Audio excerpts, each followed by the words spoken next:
Yeah, he came out, was on the high end of his game, which I think we all know he's capable of.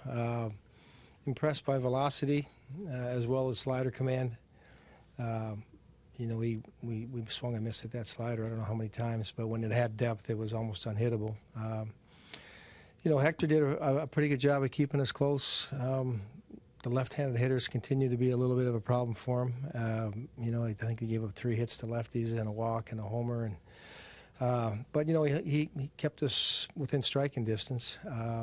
Bullpen gave up a few, and they added on, and which in the end of the day they kind of need those extra runs because we were able to played a couple anyways. But got the tie and run up there in the 8th inning, so we stayed with the game. It was just a little bit too much of Chris tonight. Anything you're seeing right now with Miguel Sano? He's had such a great year. He's just going through a tough stretch right now where there's been a lot of strikeouts. Well, I think that we've seen him when he's not only been dangerous but a good hitter.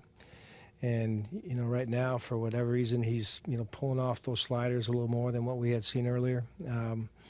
Just over the past couple of games, it's everyone goes through those little stretches where success becomes a little bit harder to achieve, and I know he's going to work at it and try to find a way to start staying on the ball a little better and hopefully give himself a better chance, because when he puts it in play, generally good things happen. With Mejia going tomorrow, is there a move that coincides with that? Yeah, Adam Wilk's going to be designated. Just normal procedure in terms of we'll measure other teams' interests and see if there's a trade possibility. If not, we'll see if we can get him through waivers and keep him around.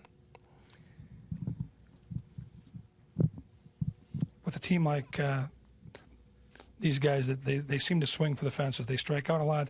They hit a lot of home runs. Is there something you guys, from starters all the way through the bullpen, have to do, keep in the park? That's, it's a huge part of their offense. They have power throughout. Some guys are maybe not where you would expect so far on those numbers. Longoria, some people, they're going to catch fire at some point. I think the first game I've seen here in a while where he didn't hit a homer, so that was one bright spot. But, they definitely are uppercut-type swinging teams. They're definitely low-ball dangerous. Tonight, they did hit a couple fastballs out, but it's just one of those things where they're not afraid to be aggressive, and they're not afraid to let it fly. And tonight the home runs were their offense.